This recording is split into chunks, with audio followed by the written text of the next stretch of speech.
분들이 말이요, 그거를 복제를 해가지고 남의 카드를 자꾸 쓴단 말이요. 여러분 외국에 가서 카드 쓸 때 조심해야 돼요.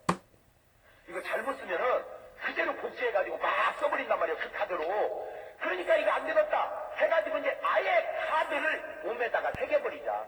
복제를 못하게 몸에다 새기려고 보았더니 이맛박 아니면 오른손이더라는 거예요. 그거를 성경은 2000년 전에 알고 오른손에다 이마에 표를 받게 한다는 말을 썼단 말이죠.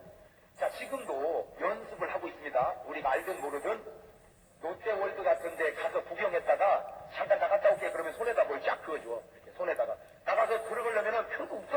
근데 스캐너를 딱 대면은 거기 표가 딱 드러나는 거예요. 연습하는 거예요. 이거를 이제 사람 몸에다 다 새길 때가 온다 이 말이죠. 새기면 이제 현찰이 다 없어져. 왜? 그 표를 못 받으면 매매를 못 하니까. 내가 가만히 생각해보니까 이제 헌금하려면은 헌금을 하는 게 아니라 이마로 이제 긁어야. 이제 스캐너가 지나가면 3만 원입니다. 이제 이마 파도로 긁어서 헌금하는 시절이 금방 눈앞에 왔다니까. 지금 금방 왔어. 그런데 지금 전 세계에 인류가 엄청난 것 같아도 65억밖에 안 됩니다. 그 65억을 컨트롤할 수 있는 슈퍼컴퓨터가 만들어졌는데 그게 프리셀에 있어요. 기절 폭풍하고 놀란 게 그 컴퓨터의 이름이 BEAST, 비스트, 짐승입니다. 더 놀라운 건 그 바코드의 수가 666입니다. 여러분 생각해보세요. 그 허구 많은 이름 중에 왜 비스트며? 생각해보세요. 그 허구 많은 숫자 333, 777, 999, 은하철도도 999니까 왜 다 놔두고 666입니까? 안녕하십니까, 강민수입니다.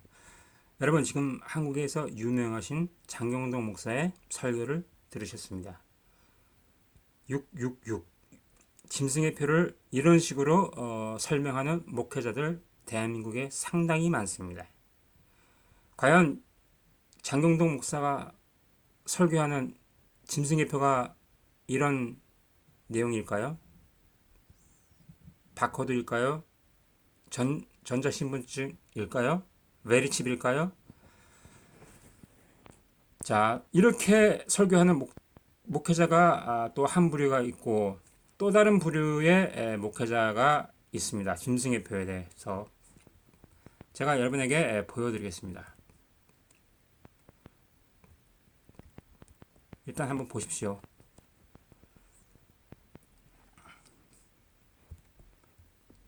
또한 목회자 송태근 목사를 제가 여러분에게 보여드리겠습니다. 과연 666 짐승의 표를 어떻게 설명을 하는지 한번 보십시오. 내가 말이야 석 달 만에 목욕탕을 갔어요. 그런데 매일매일 사는 게 전쟁이고 장난이 아니죠. 이 짐승의 표. 자, 그러면 우리 한번 오늘날에는 과연 이와 같은 짐승의 표가 정말 없을까? 의미적으로 상징으로 한번 생각을 해보세요. 얼마든지 오늘날에도 우리 주변에 흩어져 있고 존재합니다. 그러니까 우리가 뭐 신용카드가, 바코드가, 뭐 어떤 사람은 심지어는 뭐 컴퓨터가 오늘날 666이다. 그런 너무 단순 논리로 이 부분을 접근해서는 안 되고 이것은 영적인 의미로 접근을 해야 된다는 말이에요. 666번 버스를 타도 되고 바코드하고는 아무 상관이 없는 겁니다.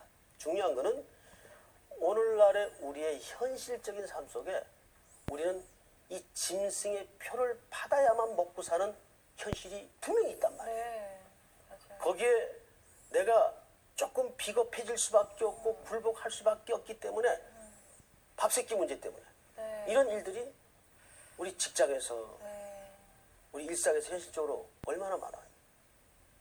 그죠? 네. 예, 그게 666이에요. 그러면은 나중에 뭐 정말 카드 다음에 뭐 그런 얘기도 있었잖아요. 뭐 이제 뭐 지금은 뭐 돈이랑 그 다음에 카드가 나오고 그 다음에는 뭐 이제 바코드로 해서 그 다음에 진짜 이거를 안 찍으면은 이렇게 물건을 살 수 없는 그런 시대가 온다고 다 이렇게 사람들이 알고 있잖아요. 그러니까 그런 시대는 안 온다는 거죠. 그런 시대는 안 온다 그런 개념이 아니고 와도 그거하고 아무 상관이 없다는 거예요. 쉽게 얘기하면. 그러니까 지금 그렇지. 그거는 이제 어떤 일상의 편의 때문에 그렇지. 숨겨지는 어떤 시스템인 거하고 그렇지. 우리의 그 가치관이라든지 영적인 것들을 흔들 수 있는 그런 건 또 다른 문제인 거죠. 지금 현실 속에서도 이런 666 그런 삶을 저희가 살고 있잖아요. 그러니까 이 그것들을 666과 대치되는 삶을 살고 있죠. 네, 네, 사실은. 대치되는 삶을 그렇죠. 살고 있는데, 네. 그러니까 이게 또 묵시문학이다 보니까 그것들을 이렇게 비유적으로 이렇게 그렇게 볼 수 있어요. 예, 물론. 그러니까 이제 뭐 우리 정종훈 학생이 질문한 내용처럼 뭐가 안 되면 우리는 전혀 생활이 안 되고 네. 뭐 이런 세상이 오느냐 안 오느냐 그런 개념은 아니고 문제는 오늘도 우리의 구체적인 생활 속에 이런 666의 영적인 의미와 대립각을 놓고 우리는 지금 현실을 살아가고 있어요, 사실. 네, 예. 뭐 이런 거 따지면 상당히 많습니다, 우리 주변에. 맞아요. 어떤 내가 하나님 앞에 신앙이 먼저냐, 실리가 먼저냐. 물론 거기에 또 우리가 좀 사회가 워낙 복잡해졌기 때문에 무슨 우선순위 문제도 있겠지만은 우리가 단순 논리로 따지자면 지금도 이런 영적인 666의 세력과 우리 대립각 속에 살고 있는 거예요. 항상 여러분들이 말씀 중심으로 또 한 주간도 말씀 붙잡고 승리할 수 있는 결단이 있기를 바랍니다. 아멘. 자, 오늘 공부는 여기서 마치겠습니다. 감사합니다. 여러분, 지금 성서학당 CBS 성서학당 설교한 송태근 목사 이 설명이 여러분 정확한 설명이라고 생각하십니까? 이 당사자 송태근 목사 짐승의 표가 무엇인지 잘 모르고 있습니다. 얼렁뚱땅 이렇게 얼버무리는데 지금 연예인들이 4명의 연예인들이 지금 알아들었다고 여러분 생각하십니까? 여러분, 여기 댓글 125개. 여기 댓글들 제가 어제 밤에 댓글을 좀 읽어봤는데 뭐 베리칩이 맞다는 등, 뭐 네로 황제라는 등, 바코드라는 등 아주 뭐 다양한 해석들을 하고 있는데 성경 말씀은 하나입니다, 여러분.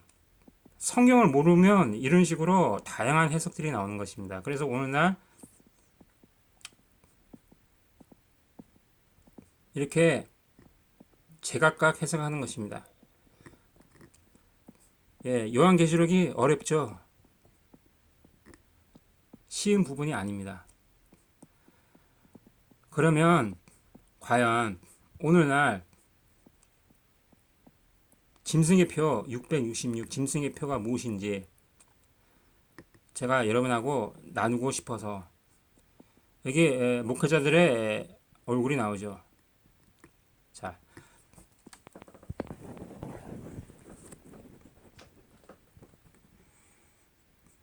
제가 성경을 일독하고 나서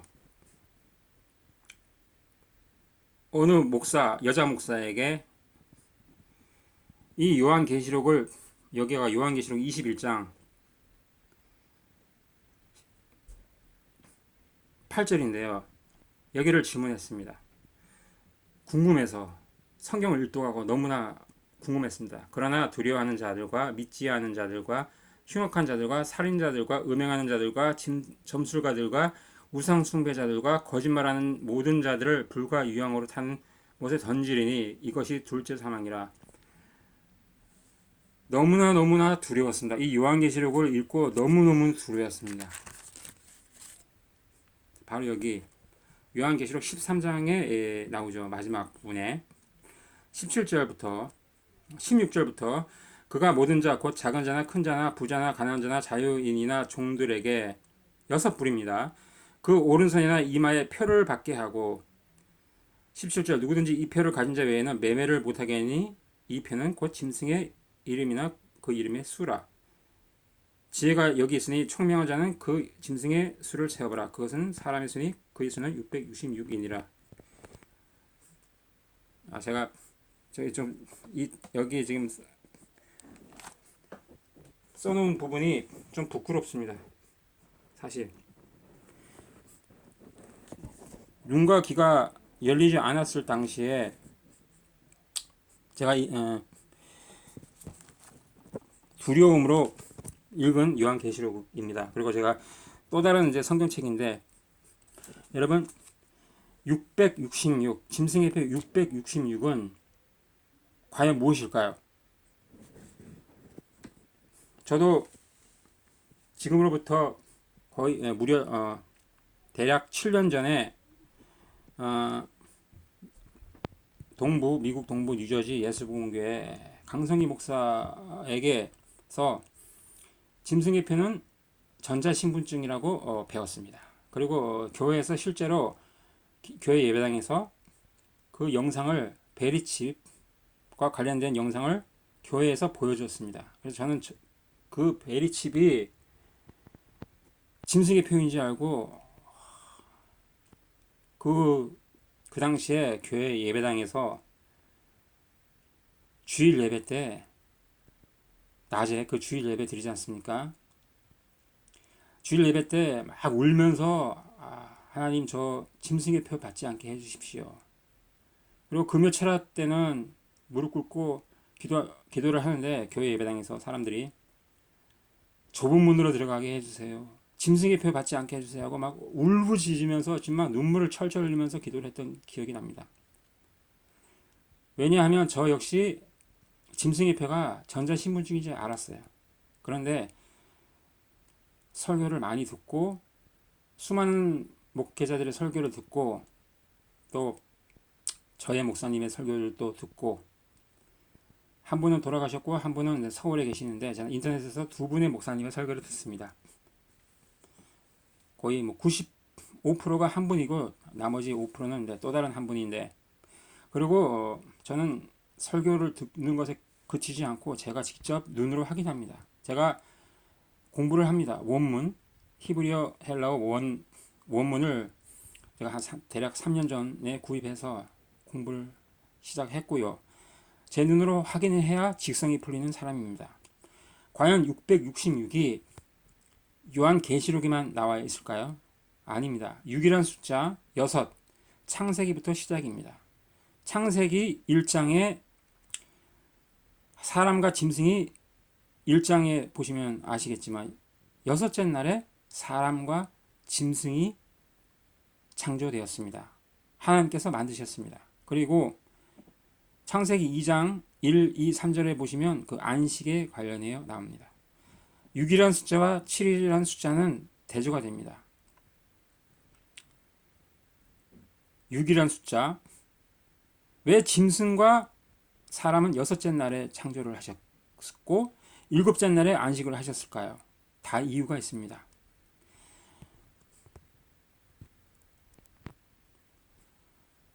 여러분, 여섯이란 의미, 7과 비교를 하면 6이라는 숫자는 부족한 수입니다. 7과 비교해서 부족한 수고요.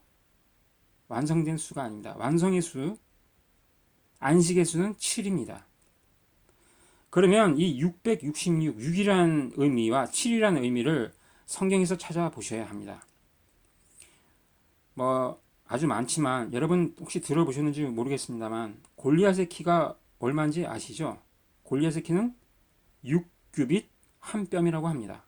그리고 골리앗의 창의 무게 역시 600세겔입니다.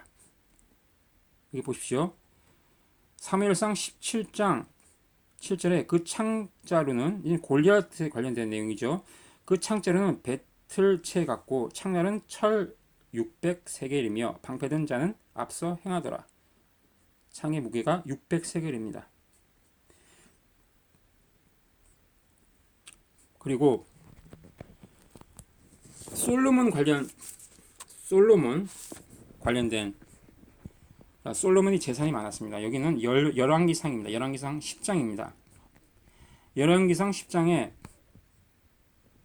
14절 솔로몬의 세금의 중수가 666 금달란트요.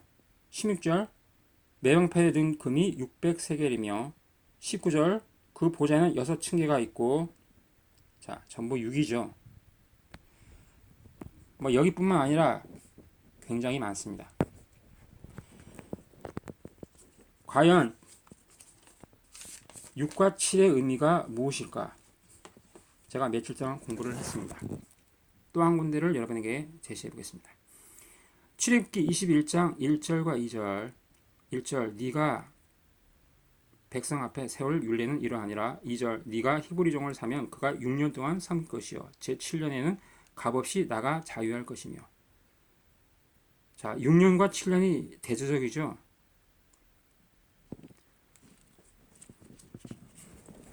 자, 여러분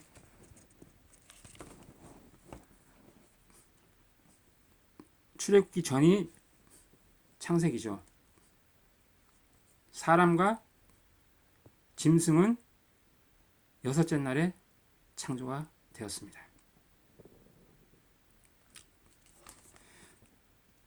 인류 최초의 살인의 현장이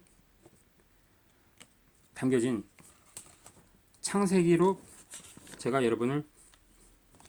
창세기 말씀을 여러분에게 제시해 보겠습니다. 창세기 4장 15절 여호와께서 그에게 이르시되 그렇지 않다. 가인을 죽이는 자는 벌을 7배나 받으리라 하시고 가인에게 표를 주사 만하는 누구에게든지 죽임을 면케 하시리라. 죽임을 면케 하시리라고 말씀하시니까 과연 이 가인의 표가 축복의 표인지 아니면 저주의 표인지 여러분 감을 잡으실 수가 없죠. 요 한 절만 봐서는 알 수가 없습니다. 그러면 신약 성경에 가인에 대한 내용이 여러 군데 있는데 여러분 과연 제가 이 가인의 이 표가 축복의 표인지 아니면 저주의 표인지 힌트를 줄 만한 성경 구절을 제시해 보겠습니다. 뭐 히브리서도 있고 뭐 서신서에 여러 군데 있지만 유다서 보십시오. 유다서 1장 10절과 11절을 여러분에게 보여드리겠습니다. 유다서 1장 10절 이 사람들은 무엇이든지 그 알지 못하는 것을 해방하는 도다. 또 저희는 이성 없는 짐승같이 본능으로 아는 그것으로 멸망하느니라. 화 있을진저 이 사람들이여 가인의 길에 행하였으며 삭을 위하여 발람의 어그러진 길로 몰려갔으며 고라의 폐역을 쫓아 멸망받았노라. 여기 보면 가인이라는 단어가 나와 있죠. 이게 좋은 의미가 아니죠, 여러분. 여러분 이거 읽어보시면 10절과 11절 연결이 되어 있지 않습니까? 이성 없는 짐승 같이 주어가 이 사람들이다. 10절. 그리고 가인의 길에 행하였으며 삭을 위하여 발람의 어그러진 길로 몰려갔으며 고라의 폐역을 쫓아 멸망을 받았다. 좋은 의미가 아닙니다. 그러면 이 가인의 표가 축복의 표가 아니라 저주의 표라는 것은 아실 수 있겠죠. 그러면 이제 과연 짐승의 표 666 요한계시록 13장 18절에 나오는 666과 14장 1절에 나오는 그 14만 4천과의 그 대조를 한번 여러분 비교해 보시면 이 666이 무엇인지 감을 잡으실 수 있을 것입니다. 제가 본격적으로 설명을 해 드리겠습니다. 저도 굉장히 짐승의 표에 대해서 궁금을 했고 공부를 엄청 했습니다. 제가 요 며칠 동안 정리를 했는데 여러분 매매 여기 보시면 17절에 매매를 못하게 하니 그리고 짐승의 이름이 뭔지 매매가 뭔지 이런 내용들을 성경에서 찾으셔야 됩니다. 여러분의 추측으로 아니면 소문으로 그렇게 아는 것이 성경 말씀이 아닙니다. 그렇게 아시게 되면 소문이나 여러분의 추측으로 성경 말씀을 풀면 그것이 하나의 말씀을 왜곡하는 것입니다. 왜 14만 4천과 666이 이렇게 대조되어 있을까요? 제가 여러분에게 알기 쉽게 말씀드려 보겠습니다. 진리를 전하는 하나님의 백성은 14만 4천이고 비진리를 전하는 마귀의 자식들은 짐승의 표를 받은 666입니다. 들을 게 있는 분들만 들으십시오. 여러분, 이름이 뭡니까? 제가 한 구절을 여러분에게 제시해 보겠습니다. 요한계시록 19장 13절에 또 그가 피 뿌린 옷을 입었는데 그 이름은 하나님의 말씀이라 칭하더라. 자, 그 이름이 뭐라고 나와 있습니까? 하나님의 말씀, 로고스, 호로고스. 이름은 말씀이라고 하십니다. 여기 이름에 쓰여진 단어가 오노마입니다. 똑같은 단어 관사까지 쓰여서 토오노마. 여기 짐승의 이름, 그 이름 여기도 똑같은 단어가 쓰였습니다. 요한계시록 13장 17절 누구든지 이 표를 가진 자 외에는 매매를 못하게 하니 이 표는 곧 짐승의 이름이나 이름에 쓰여진 헬라어 단어가 오노마입니다. 관사까지 똑같습니다. 토오노마. 그 이름의 수라 해서 그 이름도 토오노마입니다.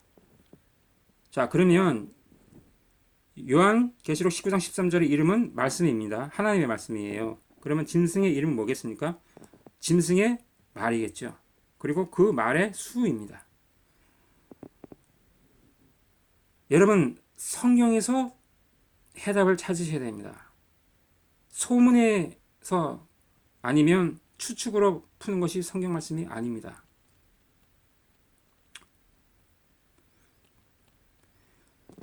바다에서 나오는 짐승, 그리고 땅에서 올라오는 짐승이 있습니다. 요한계시록 13장 11절 내가 보매 또 다른 짐승이 땅에서 올라오니 새끼양같이 그 뿔이 있고 용처럼 말하더라. 자, 새끼양, 예수 그리스도, 예수님을 흉내를 냅니다. 그런데 미치지 못합니다. 16절 저가 모든 자 곧 작은 자나 큰 자나 부자나 빈궁한 자나 자유한 자나 종들로 공교롭게도 전부 6부류입니다. 그 오른손이나 이마에 표를 받게 하고, 자, 여기 오른손 이마. 여러분, 고대 시대에는 이마는 지성, 이성을 이성을 의미했고, 오른손은 행동을 상징했습니다. 이 상징이라고 그러면 또 뭐 이단이니 신천지니 자꾸 이런 식으로 가는데, 여러분, 고대사에 대해서도 여러분 한번 공부해 보십시오. 다방면으로 공부를 해 보시고, 고대 시대에서는 이마와 손, 오른손 어떻게 그 당시에 사람들이 이해를 했는지 한번 찾아보시고, 자, 그러면 이걸 문자적으로 보시면 여러분 이마에 14만 4천이라고 숫자가 쓰여 있는 사람 여러분 보셨나요? 이마에 아라비아 숫자 14만 4천이라고 쓰여 있는 사람 혹시 보셨나요? 없죠? 666. 이 숫자가 666이라서 바코드 얘기하고 그러던데, 그래서 뭐 요즘이 아니라 그 게마트리아, 제가 여러 설교를 들어봤는데 고대 시대에 게마트리아 계산법이 있었답니다. 게마트리아 계산법이 뭐 사용한 사람들은 그 666을 풀려고 뭐 헬라어로 풀다가 안 되면 또 히브리어로 풀어보고, 히브리어로도 안 되면 라틴어로 풀고, 라틴어도 안 되면 영어로 또 풀어가지고 그 666이 뭐 네로 황제, 네로라고 했다고 합니다. 게마트리아 계산법, 그런 것으로 성경의 말씀을 풀으려 하는 그런 사람들이 바로 이단이고, 그런 사람들이 짐승의 표를 받은 사람들입니다. 짐승의 표는 손으로 만질 수 있는 것이 아닙니다. 베리칩이라는 것은 손으로 만질 수 있죠. 왜냐면 손에다 끼워 넣으니까 그 칩을 손으로 만질 수 있죠. 근데 이 짐승의 표는 손으로 만질 수 있는 것이 아닙니다, 여러분. 제가 그래서 그러한 이유로 창세기부터 뭐 이렇게 보여드리는 것입니다. 출애굽기, 뭐 열왕기상 이런 성경 구절들을. 자, 왜 하필이면 이성 없는 사람이 아니라 이성 없는 짐승일까요? 복수형으로 쓰였는데, 주어가 유다서 1장 10절에 이 사람들은 주어가 이 사람들입니다. 짐승들이 아니라 이 사람들입니다. 이 사람들이 뭐라고요? 이성 없는 짐승이라고요. 그럼 짐승의 표를 이해하시는데 이 유다서 1장 10절과 11절이 여러분 도움이 되시지 않으셨나요?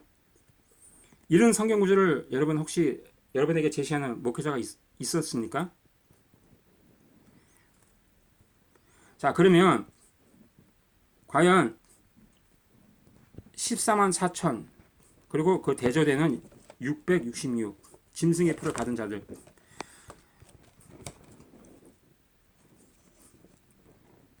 보십시오. 짐승의 표는 거짓 선지자와 관련되어 있습니다. 제 얘기가 아닙니다. 아주 성경에 많습니다. 요한계시록 16장 13절에 보면 또 내가 보매 개구리 같은 새 더러운 영이 용의 입과 짐승의 입과 거짓 선지자 입에서 나온다고 그러죠. 짐승의 입과 거짓 선지자 입. 자, 거짓 선지자 입에서 뭐가 나오겠습니까? 거짓 선지자 입에서 말이 나오겠죠. 설교가 나오겠죠. 자, 여러분 제가 참조 구절을 여기다가 적어드렸으니까 한번 나중에 참조해 보십시오. 마가복음 13장 22절, 데살로니가 후서 2장 9절에서 10절, 그 이적에 관련된 내용입니다. 그리고 계시록 16장 14절, 저희는 귀신의 영이라 이적을 행하여. 짐승의 표에 함께 쓰여진 단어가 짐승의 표, 거짓 선지자, 이적, 그리고 우상 숭배, 이러한 단어들이 있습니다. 같이 보셔야 됩니다. 자, 그러면 오늘날 대한민국의 목회자들께서 십계명을 어떻게 가르치는지 제가 여러분께 확인시켜 드리겠습니다. 오늘날 대부분의 목회자들이 불교의 가르침처럼 가르칩니다. 불교. 제가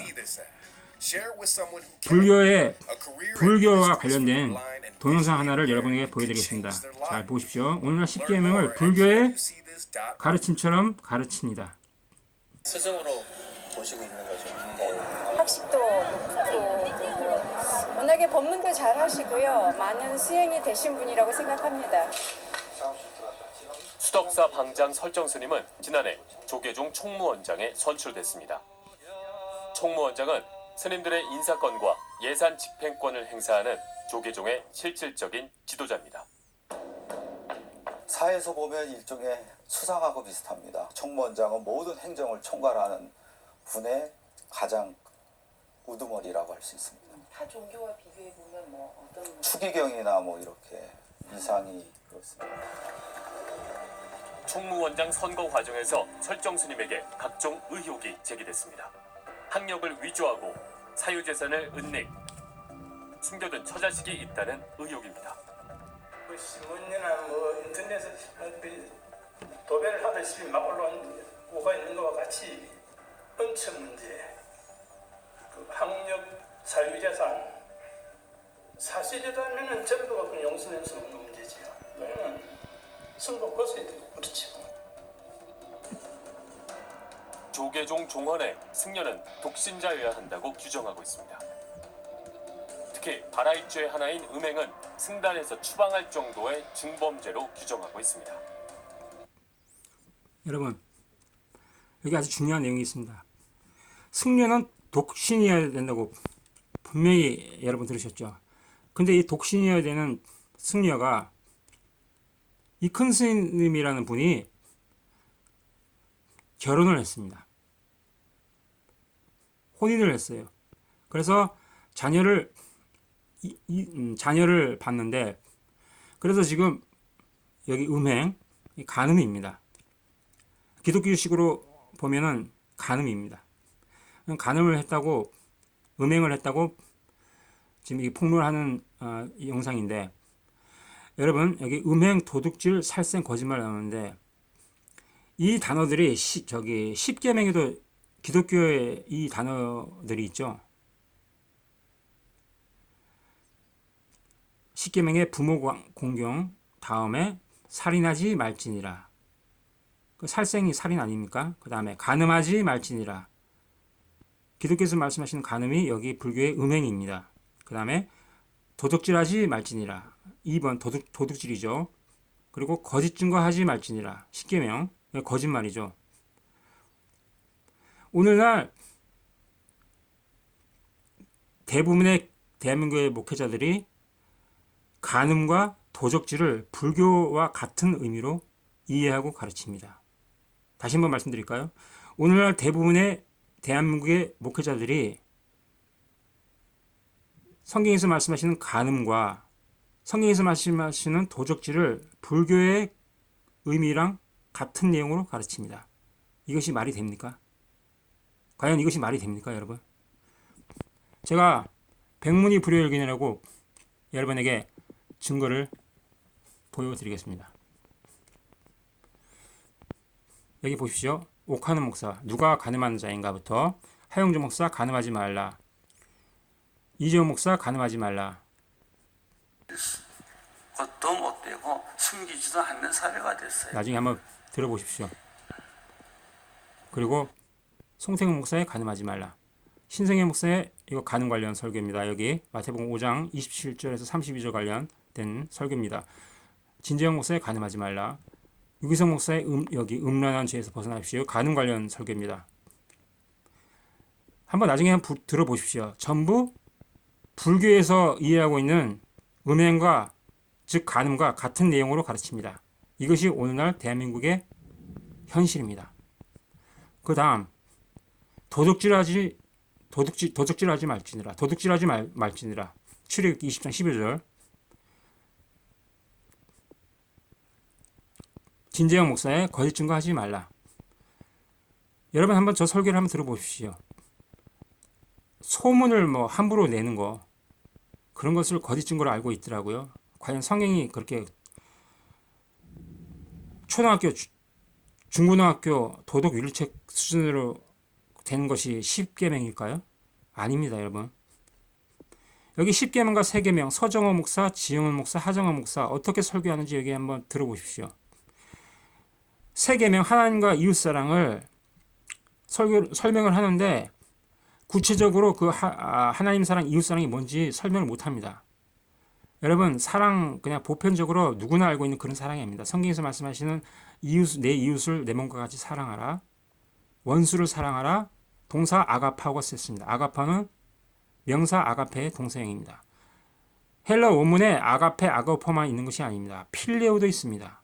여러분 한번 관심이 있으신 분은 서점에 가셔서 헬라 원문을 한번 찾아보십시오. 헬라 원문에 아가페, 아가파오, 필레오 다 다르게 쓰여 있습니다. 그리고 여기 밑에 이적을 행하는 사람 두 사람 있죠. 베레야의 이초석, 베레야의 김기동, 장경동 목사.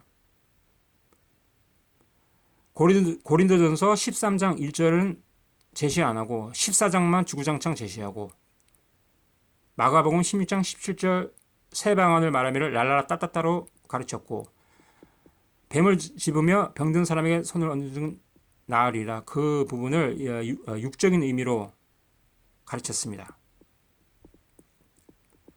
그러면서 뱀을 집은 뭐 하나님을 시험하니 어쩌니 이러면서 하는 내용이 방언이라고 있습니다. 방언 제목 방언이 한번 들어가서 한번 확인해 보십시오. 제 말이 사실인지 아닌지.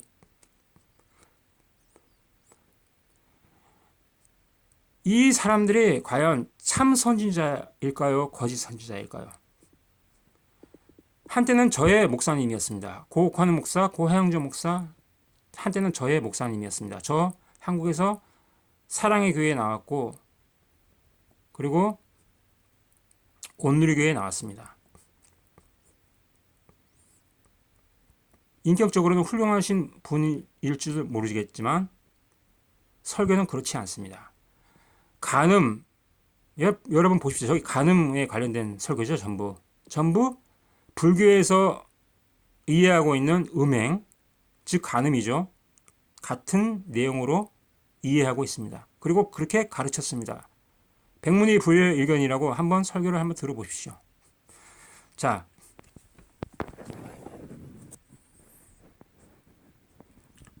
(666) 짐승의 표현은 거짓 선지자와 관련이 있습니다.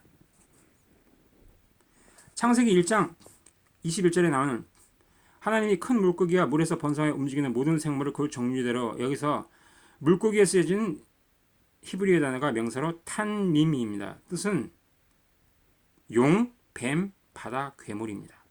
용, 뱀. 요한계시록에 용, 뱀 같이 나온 구절이 바로 요한계시록 20장 2절에 있습니다. 2절에 용을 잡으니 곧 옛뱀이요 마귀요 사단이라 잡아 1000년 동안 결박하여.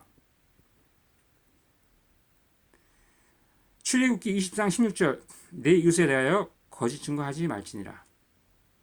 10계명이죠.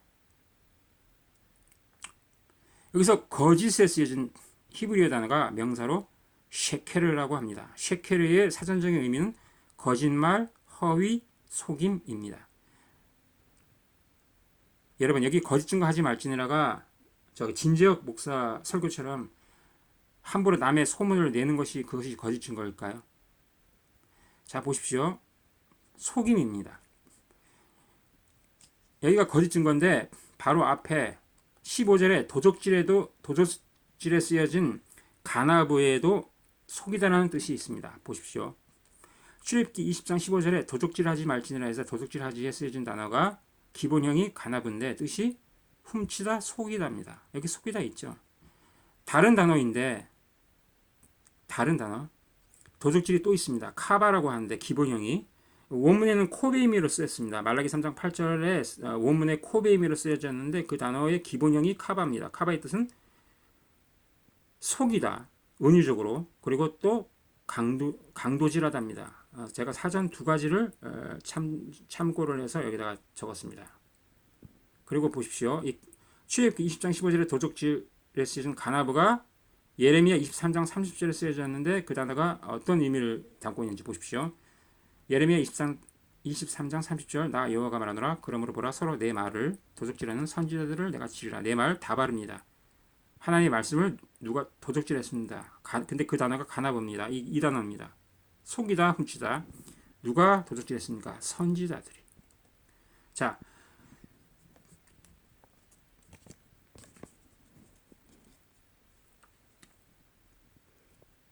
보십시오.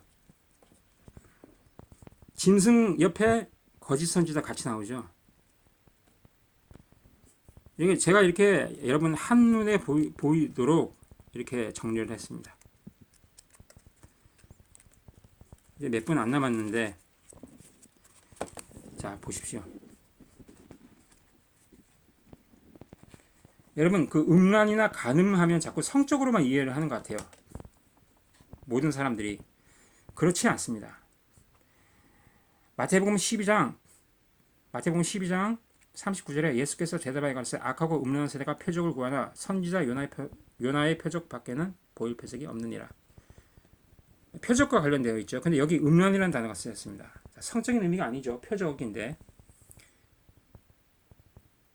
음란한에 쓰여진 헬라어 단어가 형용사로 모이칼리스입니다. 모이칼리스. 이 모이칼리스의 동사형이 모이큐어입니다.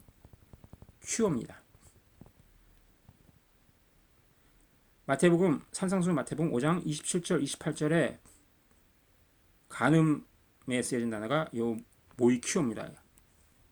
그 단어가 동사고요. 여기는 음란에 쓰여진 단어가 모이칼리스입니다. 그러면 이 모이칼리스가 쓰여진 성경 구절을 여러분에게 보여드릴 테니 여러분이 생각하시는 과연 그 성적인 내용인지 한번 보셨으면 합니다. 여기 표적과 관련된 마태복음 12장 39절 음란한, 여기 쓰여진 단어가 형용사 모이칼리스. 베드로후서 2장 12절과 14절에 음심이에 쓰여진 단어, 음심이 가득한 눈을 가지고 해서 음심이에 쓰여진 단어가 똑같은 단어 형용사 모이칼리스입니다. 자, 과연 이 단어가 모이칼리스가 성적인 뜻인지 아닌지 한번 보십시오. 베드로후서 2장 12절과 14절. 자, 12절 그러나 이 사람들은 주어가 이 사람들입니다. 이 사람들은 본래 잡혀 죽기 위하여 난 이성 없는 짐승 같아서 그 알지 못한 것을 해방하고 저희 멸망 가운데서 멸망을 당하며. 자, 이성 없는 짐승. 유다서 1장 10절에도 이성 없는 짐승 나오죠. 같이 보십시오. 이해를 하시면 도움이 되실 것입니다. 음심이 가득한 눈을 가지고 범죄하기를 쉬지 아니하고. 범죄 쓰여진 단어 명사 하마르티아, 죄입니다. 죄. 자, 보십시오. 이게 성적인 의미가 아니죠. 모이칼리스. 여기도 마찬가지입니다. 표적에 쓰여진, 옆에 쓰여진 음란한 모이칼리스. 성적인 뜻이 아니죠. 그러니 오늘날 얼마나 대한민국의 목회자들이 잘못 가르치는지 여러분 아시겠죠?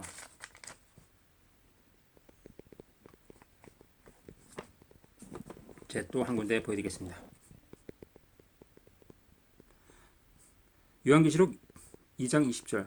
그러나 내게 책망할 일이 있노라. 자칭 선지자를 하는, 여기도 선지자가 나옵니다. 선지자를 하는 여자 이세벨을 네가 용납하리니 그가 내 종들을 가르쳤게요 행음하게 하고 우상의 제물을 먹게 하는도다. 여기 행음하게 하고 해서 이게 포르니오가 나옵니다. 포르니오. 이 포르니오의 명사형이 포르네이아입니다. 21절에 음행에 쓰여진 요한계시록 2장 21절을 말씀드리는 것입니다. 거기 21절에 음행에 쓰여진 단어가 포르네이아입니다. 이 포르네이아가 간음 매춘이라는 뜻인데 사전적인 의미인데 이 단어가 또 어디에 쓰였냐면 산상수훈 간음 관련 구조 마태복음 5장 32절에 음행한 연구 없이 해서 음행한에 쓰여진 단어가 포르네이아입니다. 그리고 연구에 쓰여진 단어는 로고스입니다. 로고스. 여기 보십시오. 마태복음 5장 32절 나는 너에게 이르니 음행한 연구 없이 해서 여기 음행한에 쓰여진 단어가 똑같은 단어 포르네이아입니다. 그리고 연구에 쓰여진 단어는 말 로고스입니다. 여기 21절 음행한이 포르네이아 똑같은 단어가 쓰였습니다. 그리고 22절에 간음에 쓰여진 단어는 모이큐어입니다. 모이큐어. 모이큐어가 마태복음 5장 27절과 28절 간음하였느니라 여기 쓰여진 단어가 바로 모이큐어입니다. 모이큐어입니다. 이 단어 요한계시록 2장 22절 간음에 쓰여진 단어가 똑같습니다. 여러분들 잘 아시죠? 여기 마태복음 5장 28절 생물학적인 여자 보고 음탕한 생각 품는 남자들을 간음했다고 그러고 눈 뽑으라 그러죠. 여기도 오른눈이 나옵니다. 참 신기한 게 여기 보십시오. 여기 오른눈이 나오죠.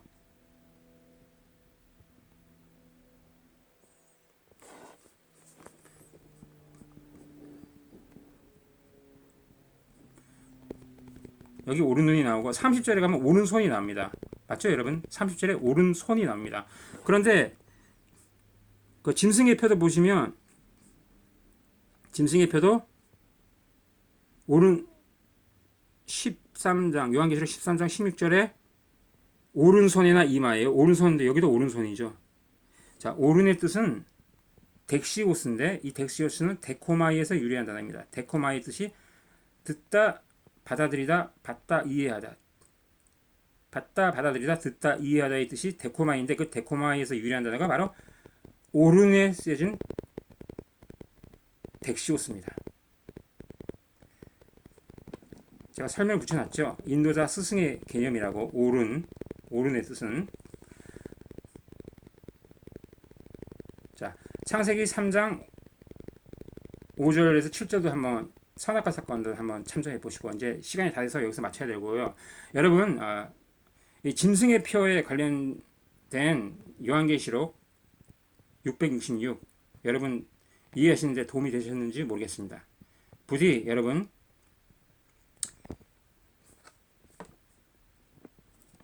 여러분이 전부 원하시는 14장 1절 여기 14만 4천 하나님의 백성 진리를 전하는 하나님의 백성에 해당되는 여러분이 되시기를 간절히 바라는 마음에서 이 영상을 제가 찍게 되었습니다. 부디 예수 그리스도의 은혜가 여러분에게 임하시기를 간절히 바라며 여기서 마치겠습니다. 안녕히 계십시오. 할렐루야!